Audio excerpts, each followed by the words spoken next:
السلام عليكم ورحمة الله.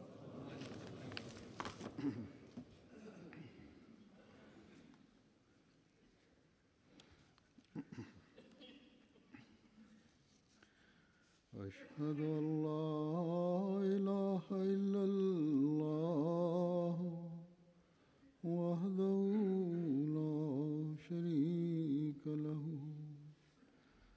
وأشهد أن محمدا عبده ورسوله أما بعد فأعوذ بالله من الشيطان الرجيم بسم الله الرحمن الرحيم الحمد لله رب العالمين الرحمن الرحيم مالك يوم الدين إياك نعبد وإياك نستعين اهدنا الصراط المستقيم صراط الذين أنعمت عليهم غير المغضوب عليهم ولا الضالين.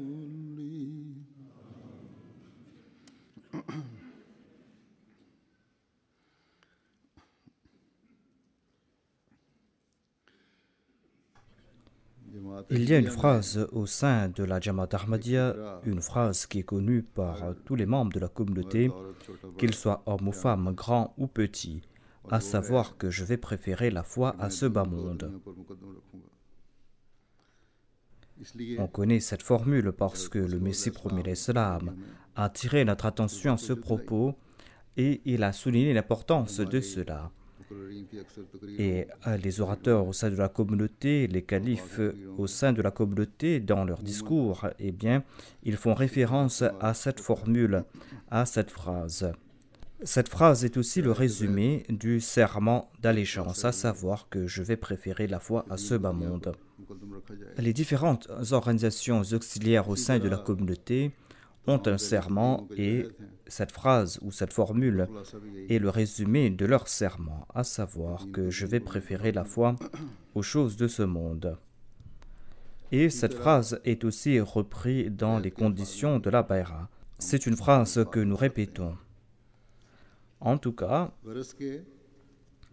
c'est là un engagement pris par un Ahmadi. Et son allégeance au sein de la communauté est basée sur cette formule. Et sa relation avec le califat et la Nizam et Jamaat est liée avec cette formule. Et s'il ne respecte pas cette formule, eh bien sa bayra ne servira à rien. Et il serait tout à fait faux de dire qu'il sera toujours lié ou attaché à la communauté ainsi qu'au califat. Et le fait d'annoncer sa bayra, son allégeance à la communauté, et le fait d'annoncer qu'il est en quête du plaisir de Dieu ne seront que vaines déclarations de sa part. C'est pour cette raison que le Messie premier l'Islam a déclaré que si quelqu'un annonce en prêtant allégeance qu'il va préférer la foi à ce monde, mais que dans la pratique, il n'est pas en train de mettre en pratique cette formule et qu'il n'est pas fidèle envers cet engagement qu'il a pris, eh bien Dieu ne se souciera guère de lui. Ainsi, il incombe à chacun d'entre nous que d'avoir toujours en tête cette formule, cette phrase. Cela est très important. Cette phrase stipule que aucune chose en ce monde, aucune chose mondaine ne doit entraver notre voie vers la foi. Que signifie la foi? Que signifie al-din? Cela signifie passer sa vie en respectant les préceptes de Dieu, de faire en sorte que chacune de ses paroles et de ses actions soit un moyen pour plaire à Dieu. Par la grâce de Dieu, nombre d'entre nous essayent d'enlever ces obstacles qui entravent notre voie sur la foi. Il y a beaucoup d'entre nous qui font des efforts en ce sens, qui essayent d'enlever ces obstacles qui entravent leur voie vers la foi. Mais il est tout aussi vrai que de dire que les efforts de tout un chacun ne sont pas similaires. Ces efforts ne peuvent être similaires parce que les aptitudes intellectuelles de tout un chacun est différent et les autres aptitudes, les autres facultés sont différentes d'un individu à un autre. Certes, étant donné que Dieu connaît nos intentions, c'est pour cette raison qu'il va traiter chaque personne selon ses facultés, selon ses aptitudes. Le point fondamental afin que l'on puisse respecter cet engagement, c'est d'avoir de bonnes intentions. C'est-à-dire que l'on ne doit pas chercher des prétextes et des excuses afin de ne pas respecter cet engagement. En ce qui concerne les choses de ce monde, nous constatons que chaque individu agit dans un cercle qui lui est propre. D'aucuns agissent dans un cercle qui est restreint parce que leurs aptitudes intellectuelles et leurs capacités sont limitées. Dans d'autres cas, cette personne a d'autres priorités qui lui empêchent d'atteindre son but et qui restreint ses aptitudes. Et quant à ceux qui font beaucoup d'efforts et dont les efforts vont dans la bonne direction, eh bien, ces personnes qui se consacrent entièrement à leur objectif, eh bien, ces personnes ne se contentent que de faire des efforts pour atteindre cet objectif. Et en fin de compte, ces personnes atteignent leur objectif. Hadrat Muslim Maud, le réformateur promis, a commenté sur ce sujet. Je vais profiter ici de ces paroles. Je vais le citer ici. Je vais citer certains des faits qu'il a évoqués. Il a cité un exemple général qui concerne les efforts limités ou des efforts accomplis pour atteindre un but donné. Il a déclaré que d'aucuns, même s'ils doivent accomplir une tâche importante, eh bien, lorsqu'ils sont en train de marcher pour aller atteindre ce but ou pour accomplir cette tâche, eh bien, ils sont très conscients à propos des vêtements qu'ils portent.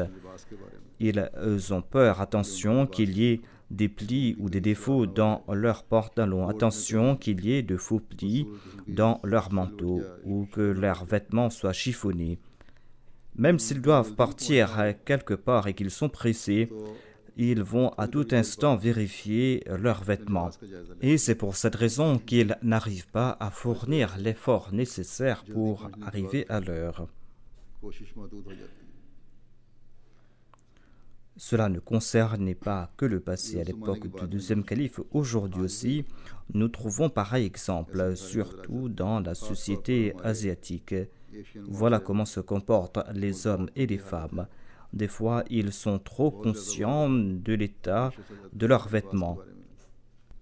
Mais il en est aussi d'autres personnes qui certes sont très intéressés par la mode, mais lorsqu'ils ont à atteindre un objectif particulier, eh bien, ils sont prêts à sacrifier leur tenue, à sacrifier la mode.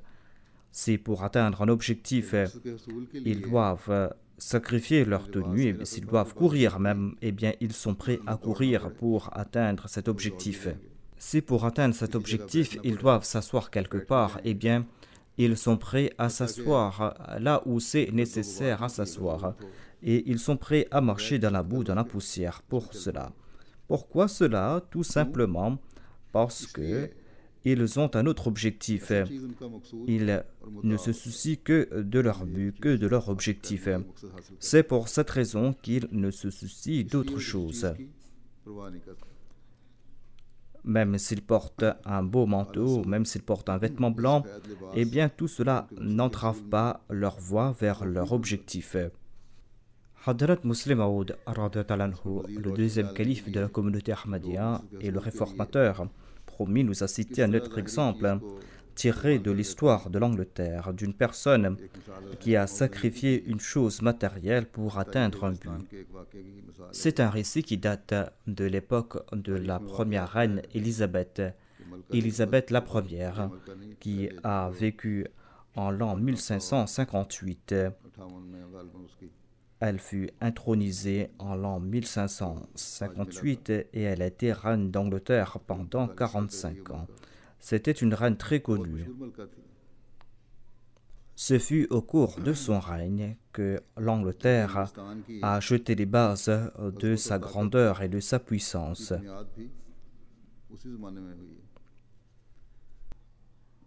On disait à propos de cette reine qu'elle aimait avoir parmi ses courtisans des personnes qui portaient de beaux vêtements, des personnes qui étaient à la mode et qui portaient de beaux vêtements.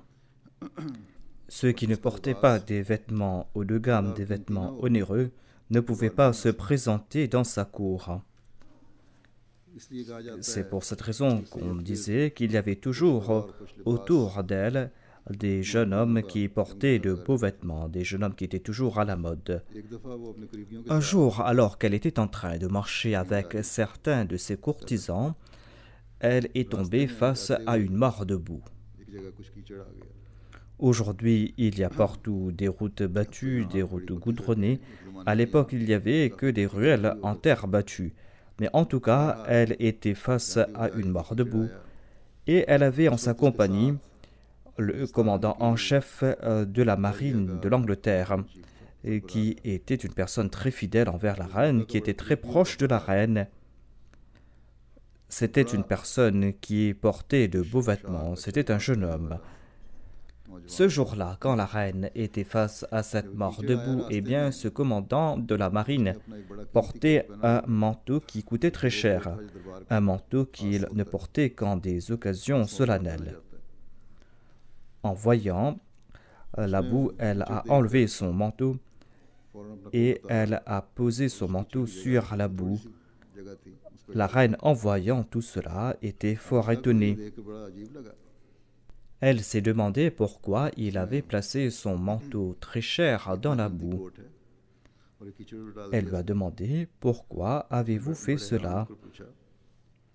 Ce commandant de la marine s'appelait Sir Walter Raleigh. Et la reine lui a dit « Pourquoi avez-vous fait cela? Pourquoi avez-vous placé votre manteau dans la boue ?» Le commandant de la marine a répondu que c'est mieux d'abîmer le manteau de Raleigh que de salir le pied ou la chaussure de la reine. C'est une action qui a plu grandement à la reine. Et par la suite, elle n'a cessé de conférer des titres à ce commandant qui n'a cessé de monter en grade. Certes, à l'époque de James le Ier, on a accusé ce commandant de la marine de traîtrise et il a été condamné à mort.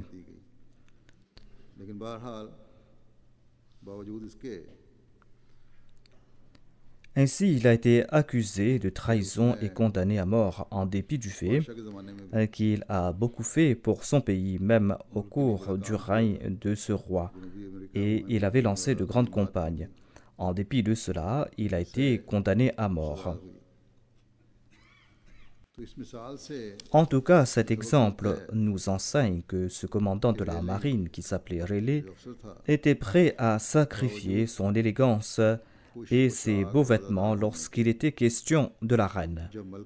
Lorsqu'il était question de la reine, eh bien, il a sacrifié son élégance et sa mode. Ainsi, si une personne de ce monde peut sacrifier sa mode, peut sacrifier son manteau très cher pour plaire à la reine, eh bien, à quel point doit-on faire des sacrifices pour la cause de la foi, pour diffuser le message de l'islam et pour renforcer l'islam et pour établir l'islam et pour avoir le plaisir de celui qui nous a créés, pour avoir le plaisir de Dieu. N'est-il pas nécessaire pour nous de consentir à des sacrifices pour atteindre cet objectif? Cet objectif ne doit pas nous être plus cher que le désir de Rélé que de plaire à Azaren. Dans son cas, en dépit du fait qu'il a essayé de plaire au roi de ce monde, en dépit des grands services qu'il a rendus, eh bien, il a connu une fin des plus funestes. Mais quant à celui qui essaye de plaire à Dieu, quant à celui qui ne cesse de chercher le plaisir de Dieu, eh bien, il reçoit des faveurs ici-bas et il connaît aussi une bonne fin. Nous devons aussi comprendre qu'il ne suffit pas d'avoir des objectifs sublimes. Il ne suffit point d'avoir des objectifs sublimes tant que la fidélité, tant que le sens de sacrifice n'est pas en accord à cet objectif. Nous aurons le plaisir de Dieu lorsque le monde n'aura pas suprématie sur notre foi, mais lorsque la foi aura suprématie sur les choses ayant trait à ce monde. Certes, Dieu ne nous a pas empêchés d'acquérir les choses de ce monde. Il n'est pas interdit d'acquérir les choses que Dieu n'a pas rendues illicites pour nous. Il ne nous est pas interdit de porter de beaux vêtements. Il ne nous est pas interdit de consommer des bons mets. Il ne nous est pas interdit d'habiter dans de belles maisons, d'embellir ces maisons. Tout cela nous est licite. Ce qui nous est interdit, c'est de faire de ces objets des obstacles dans la voie pour le progrès de l'islam. Les gens se marient et la charia, la loi islamique, ne vous dit pas de chercher des femmes laides pour vous marier avec elles. Mais le saint prophète Mohammed a certainement déclaré que l'on ne doit pas se contenter de regarder les choses ayant trait à ce monde. Il est important de regarder aussi l'état spirituel de la femme avec laquelle l'on va se marier. La charia déclare que votre femme, votre épouse ne doit pas être un obstacle dans la voie de l'ibarda. Vos épouses ne doivent pas vous pousser à négliger la prière. Si les jeunes hommes et les jeunes filles prennent en considération ce point, si leurs parents aussi en font de même, eh bien, en préférant la foi à ce monde, ils vont résoudre nombre de mésententes conjugales et ils vont atteindre l'objectif que doit atteindre un croyant, à savoir qu'ils vont avoir le plaisir de Dieu. En ce qui concerne les vêtements, il ne nous est pas interdit de porter de beaux vêtements, certes, mais ce qui nous est interdit, c'est de s'empêtrer à tel point dans la mode que l'on néglige les choses qui ont trait à la foi. Il ne faut point être trop conscient concernant ces vêtements en se disant que si je vais partir dans tel ou tel endroit, eh bien je vais salir mes vêtements. Ainsi, l'on ne doit point négliger les choses ayant trait à la foi.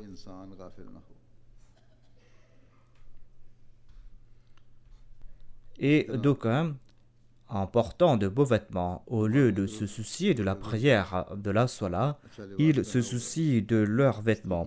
Ils ne se soucient que des plis de leurs vêtements. Il ne doit pas en être ainsi. Ainsi, l'islam déclare que vous ne devez jamais négliger les choses ayant trait à la foi, et c'est là que vous allez pouvoir préférer la foi aux choses de ce monde. Il en est de même concernant des bons repas, des bons mets. La religion ne vous interdit pas d'en consommer.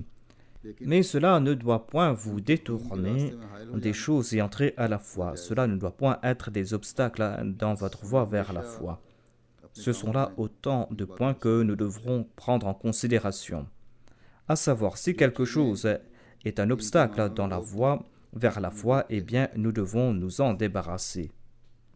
Le Messie premier a déclaré qu'il y a deux types de personnes.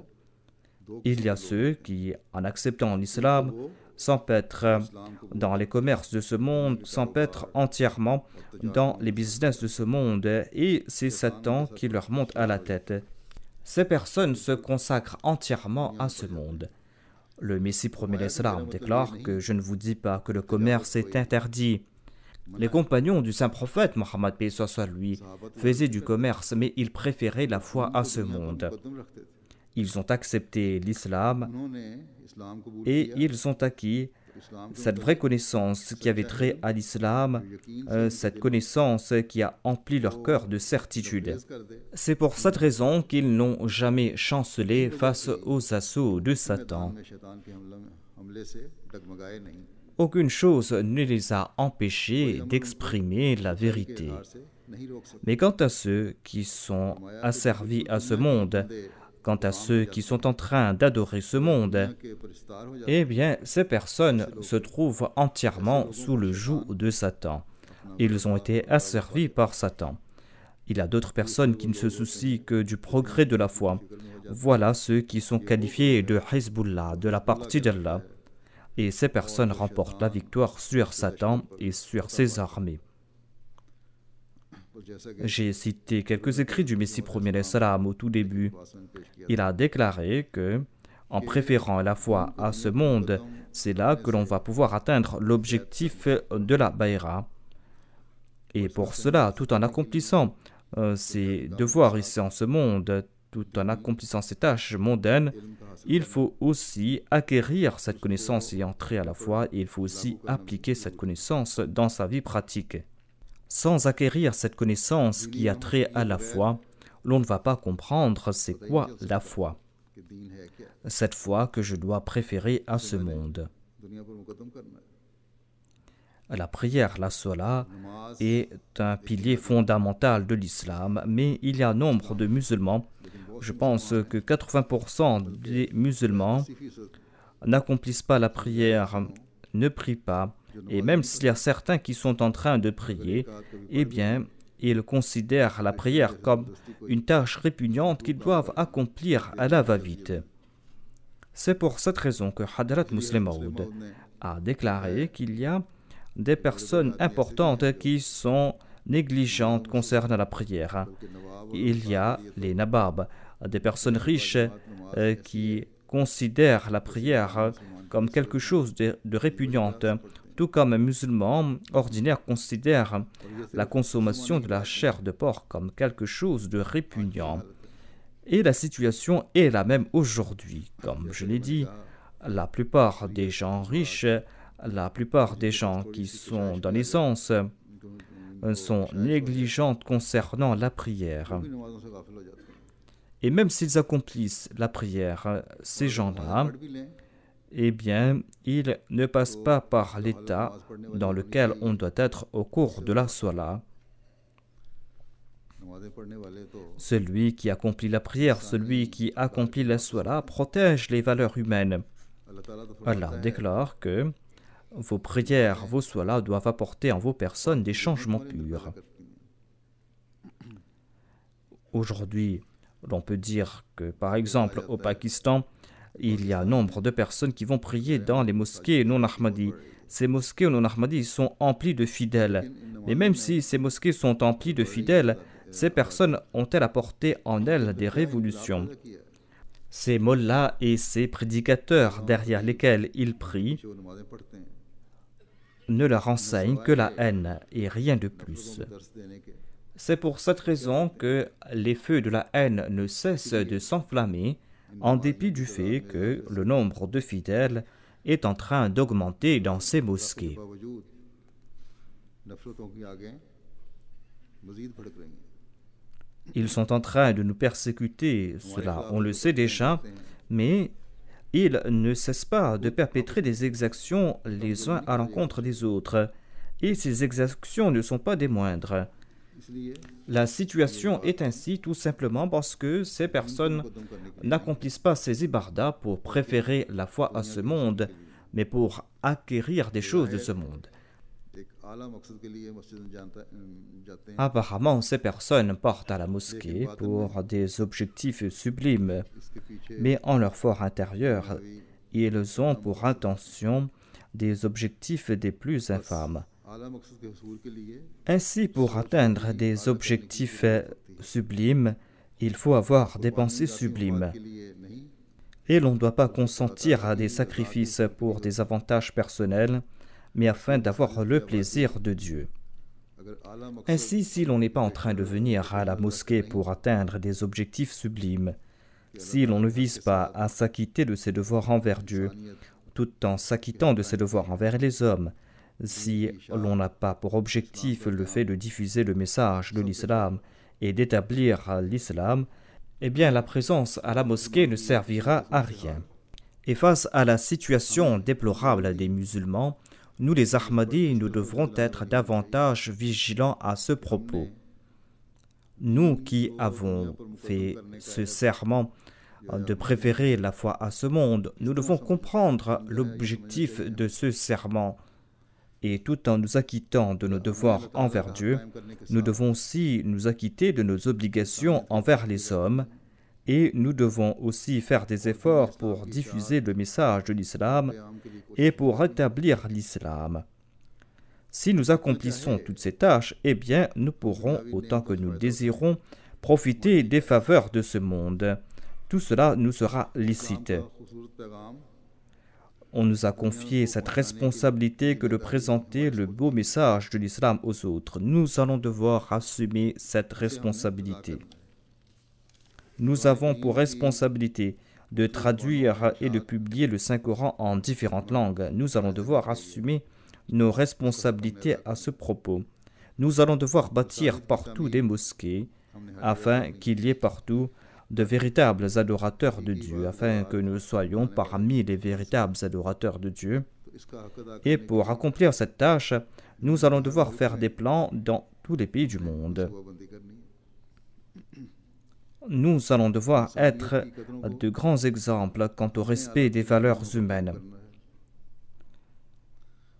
Si nous sommes en train d'accomplir tout cela tout en acquérant les choses de ce monde, eh bien, ce monde va se transformer en digne pour nous, en choses qui a trait à la foi. S'il n'en est pas ainsi, eh bien, ces tâches qui sont apparemment licites seront illicites aux yeux de Dieu. S'il y a un nouveau iPhone qui vient de sortir ou si quelqu'un a de l'argent, il peut s'acheter une nouvelle voiture, il peut s'acheter de beaux vêtements. Mais si pour acheter ces choses, nous sommes en train de remettre à plus tard de contributions financières, nos contributions financières au sein de la communauté, eh bien ces objets, en dépit du fait d'être licites pour nous, seront en fait illicites.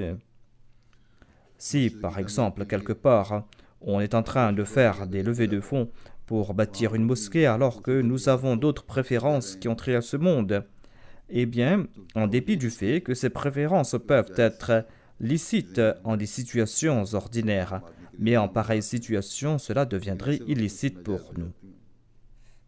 Au cours de la bataille d'Uhud, il y avait cette rumeur qui s'est répandue que le saint prophète Mohammed lui est tombé en martyr. Il y avait parmi les musulmans, les soldats musulmans, un compagnon qui n'avait pas mangé depuis plusieurs jours. Il s'était écarté au cours de la bataille lorsque les musulmans avaient remporté une victoire. Et il s'était écarté afin de consommer quelques dattes qui étaient sèches. Ces dattes sèches étaient son repas. Et lorsqu'il a entendu que le saint prophète Mohammed lui est décédé, il a jeté ses dattes et il a rué vers la bataille et il est tombé en martyr. Il ne s'est pas soucié de sa faim, il ne s'est pas soucié de son estomac. Pour lui, c'était un péché que de consommer ces dattes. Parce que, en cet instant, la foi requérait de sa part qu'il ne devait pas consommer ces dattes. Ces dattes étaient pour lui illicites. Ainsi, toute action, toute tâche qui est fort louable, mais qui est un obstacle dans la voie de la foi, est interdite. Et quant à l'action qui n'est pas un obstacle dans la foi, même si cette action est une action dans laquelle on tient grand plaisir, eh bien cette action n'est pas interdite. Ainsi, il nous incombe de faire naître en nous cet esprit qui va nous pousser à faire des efforts afin d'avoir le plaisir de Dieu. Allah est celui qui connaît l'état des cœurs. Et c'est un récit qui concerne cette connaissance qu'a Dieu à propos des intentions. Il est dit dans un récit qu'un jour le saint prophète était assis dans sa mosquée. Il y avait autour de lui ses compagnons. Et c'est là que s'est présenté 3 visiteurs. 2 de ces visiteurs sont partis directement dans la direction du saint prophète Mohammed paix soit lui, et le 3e visiteur est retourné sur ses pas. Ces 2 personnes se sont mis devant le saint prophète Mohammed paix soit lui. Un des visiteurs a trouvé une place tout près du saint prophète Mohammed paix soit lui, et il s'est assis tout près du saint prophète Mohammed paix soit lui. Il s'est empressé pour s'asseoir à côté du saint prophète Mohammed paix soit lui. Le 2e visiteur s'est assis là où il était, derrière quelques personnes. Le 3e visiteur croyait qu'il n'y avait pas de place et il est retourné sur ses pas. Lorsque le saint prophète Mohammed paix soit lui a terminé ce qu'il avait à dire, il a déclaré « Voulez-vous que je vous décrive la situation de ces 3 visiteurs ?» Le premier a trouvé protection auprès de Dieu et Dieu lui a accordé sa protection. Cela concerne celui qui est assis tout près de moi.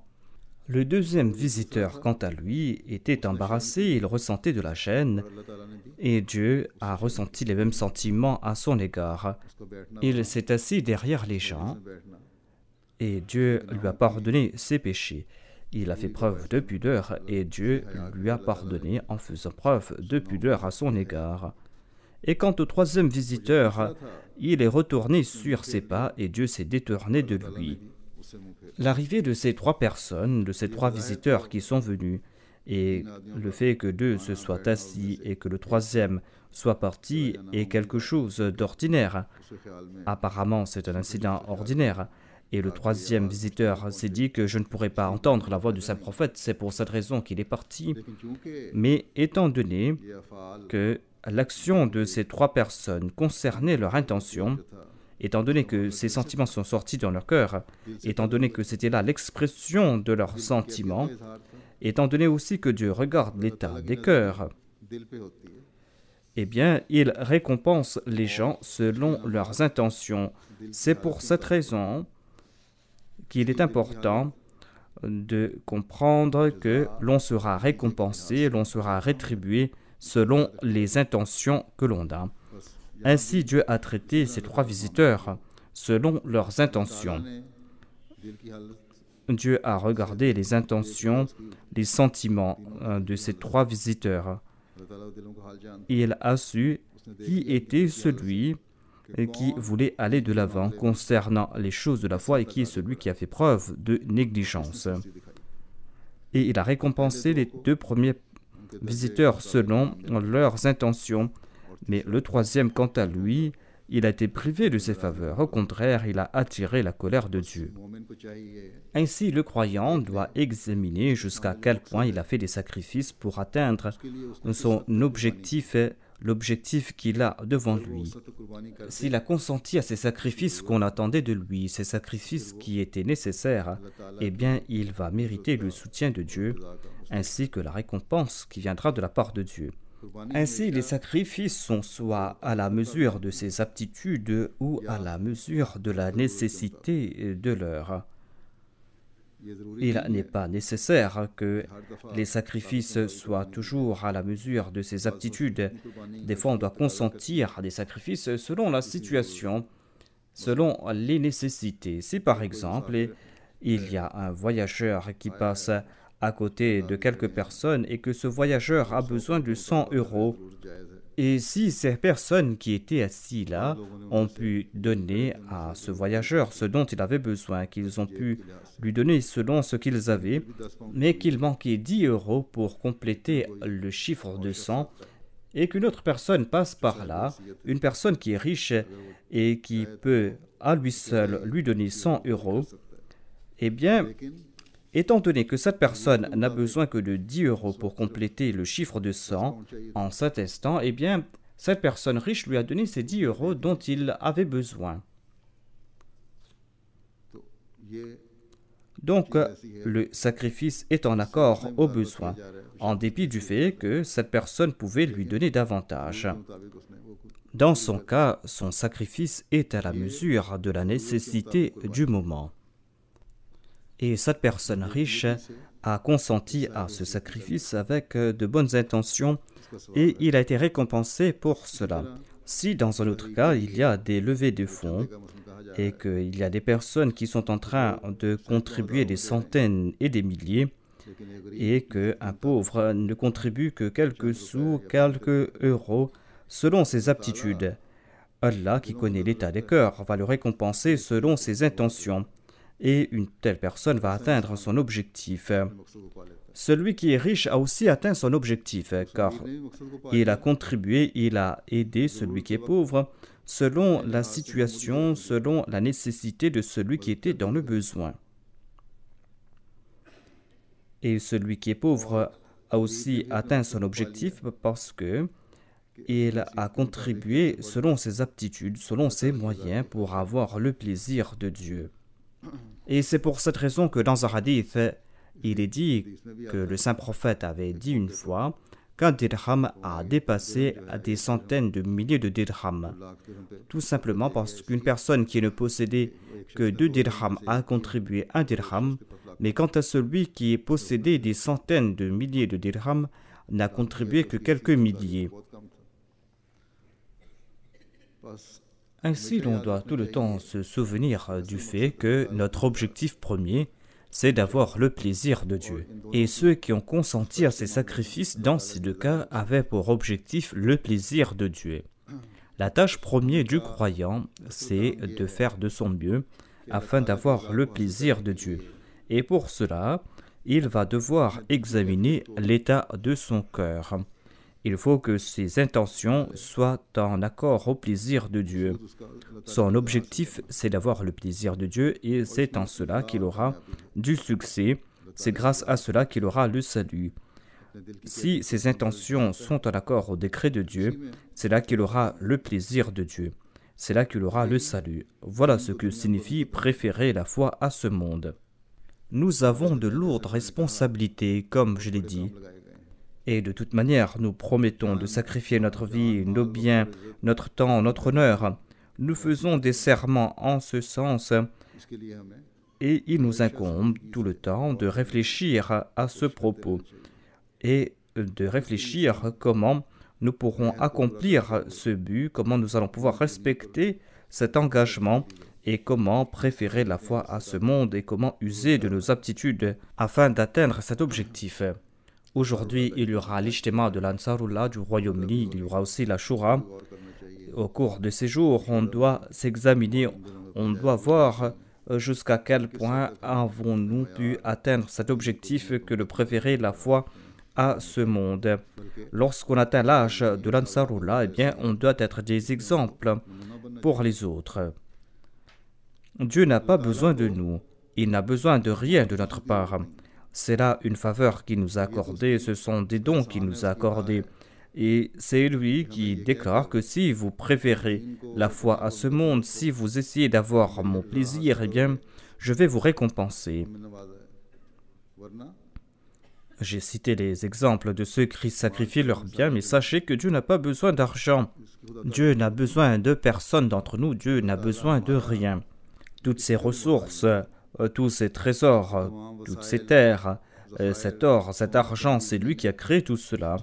S'il l'avait désiré, eh bien il aurait pu tout distribuer parmi ceux qui œuvrent pour sa cause, ceux qui œuvrent pour la foi.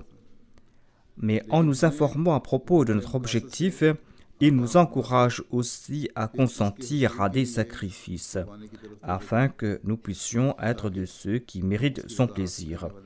Il n'est pas question uniquement d'argent, il est question aussi d'enfants. Il nous a accordé des enfants et il aurait pu trouver d'autres moyens pour que nous puissions donner une bonne éducation à nos enfants. Mais il a dit aux parents, aux mères, aux pères de donner une bonne éducation à leurs enfants et il demande aux parents de dépenser sur leurs enfants afin que ces derniers puissent servir la foi. C'est là une grande responsabilité qui repose sur les épaules des parents. c'est-à-dire qu'ils doivent impartir une bonne éducation à leurs enfants afin qu'ils puissent servir la foi. Et c'est là que l'on pourra atteindre le but de cet engagement que nous avons pris, que de préférer la foi à ce monde. Il faut impartir une bonne éducation à ces enfants afin que dès leur tendre enfance, ils comprennent cet objectif que de préférer la foi à ce monde. Ainsi, Dieu nous a confié tout cela et il nous éprouve par ce faire et il nous accorde aussi des récompenses. Je m'adresse ici à tous les responsables, quel que soit leur poste, et je leur dis que vous avez pour responsabilité, plus que les autres, que de respecter cet engagement, que de préférer la foi à ce monde. Vous devez comprendre cette responsabilité. Et on leur a confié certaines responsabilités pour qu'ils puissent atteindre un objectif. Et pour cela, il est important pour eux de rehausser la norme de leur sacrifice. Il incombe aussi à tous les responsables, quel que soit leur niveau, qu'ils travaillent au niveau local ou au niveau central, que de comprendre leur importance et que de faire des efforts pour respecter leur engagement. Ils doivent agir en ce sens. Que l'on se souvienne aussi que Dieu regarde l'état des cœurs, il regarde les intentions. Allah bénit celui qui travaille sincèrement et Dieu lui accorde aussi sa proximité. Et un responsable de la communauté doit faire de son mieux pour atteindre cet objectif. Qu'Allah fasse que tous les responsables, quel que soit leur niveau, que vous et moi, que tous les Ahmadis, nous ayons la possibilité de préférer la foi à ce monde et que nous puissions comprendre cet engagement que nous avons pris, que nous puissions agir en ce sens. Aujourd'hui aussi, je dois vous présenter une nouvelle tragique qu'on a reçue du Pakistan. Il y a un Ahmadi qui est tombé en martyr. Il s'agit de Mukarram Latif Alam Bhatt Sahib, fils de Mukarram Khurshid Alam Bhatt de Kangra. Le 15 octobre dernier, vers 19h, il y a deux personnes qui étaient à moto qui se sont approchées de lui. Ils ont tiré sur lui et il est tombé en martyr. Inna lillahi wa inna ilayhi raji'un. Latif Alam Bhatt avait un magasin tout près de sa maison et il retournait chez lui. Et il était tout près de sa maison, dans sa ruelle, quand deux personnes qui étaient à moto lui ont appelé de son nom. Et lorsqu'il s'est retourné, un des deux assaillants lui a tiré dessus. Il a reçu 4 à 5 balles à la poitrine. Son fils est venu et on a fait venir une ambulance. Il était toujours conscient, mais il est décédé en cours de route lorsqu'on lui transportait à l'hôpital. Inna lillahi wa inna ilayhi raji'un. Les membres de la famille du martyr et de la région de Gujranwala, c'était son père Mukarram Khurshid Alam Bhatt qui avait embrassé l'Ahmadiyya en 1934. Le martyr, quant à lui, est né en avril 1952 à Gujranwala.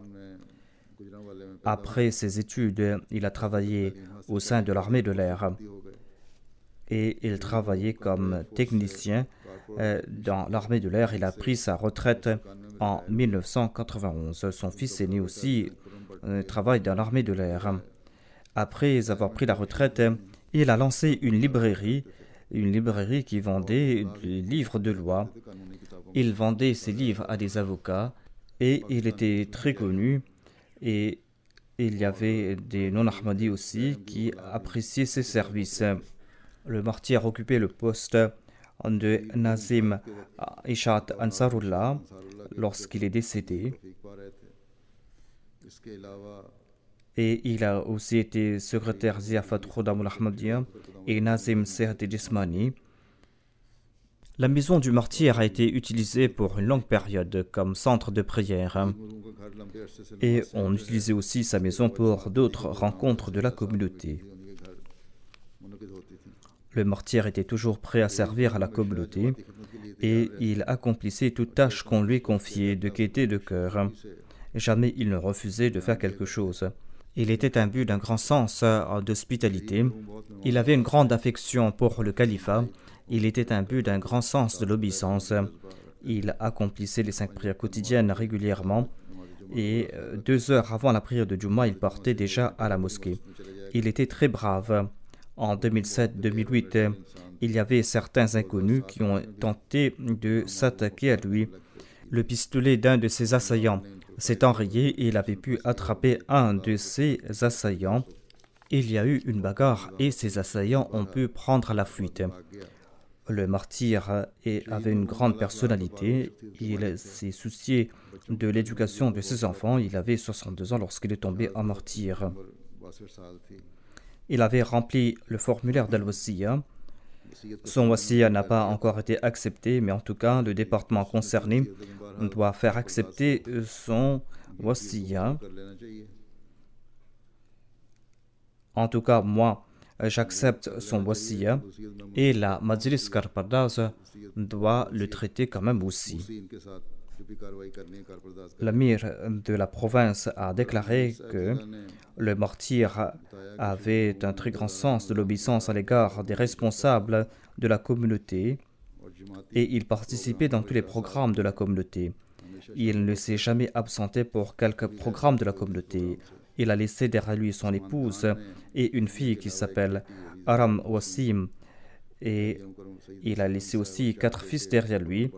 Khurram Butt, Zishan Butt, qui travaillait avec le défunt, et Omar Butt, qui est ingénieur en électricité, ou qui est en train d'étudier l'électricité, et Ali Butt, qui est quant à lui un salarié.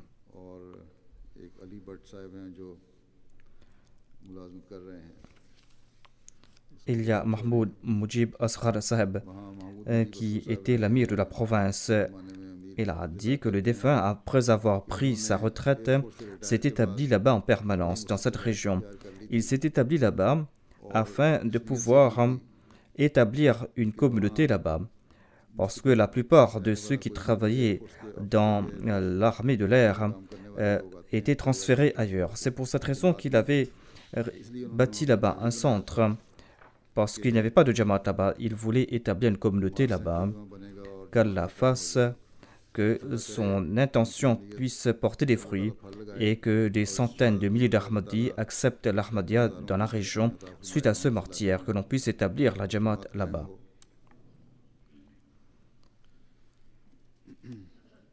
Qu'Allah exalte le statut du martyr et qu'il accorde patience et persévérance aux membres de la famille endeuillée.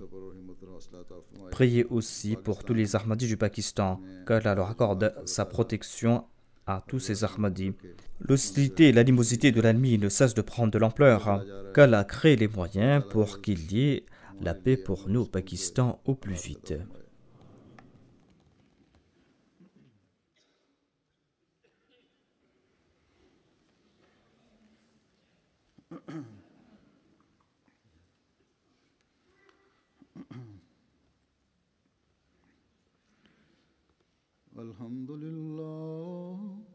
Alhamdulillah, nahmaduhu wa nasta'inuhu wa nastaghfiruh wa nu'minu bihi wa natawakkalu alayh wa na'udhu billahi min shururi anfusina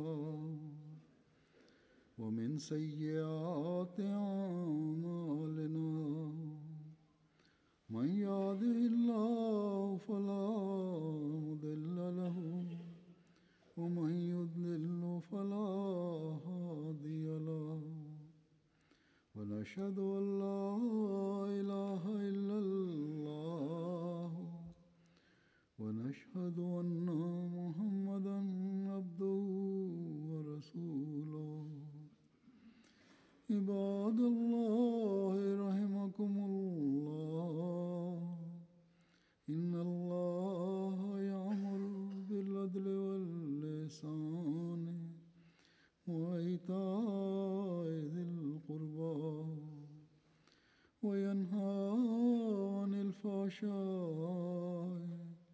والمنكر والبغي يعظكم لعلكم تذكرون اذكروا الله يذكركم وادعوه يستجب لكم ولذكر الله أكبر.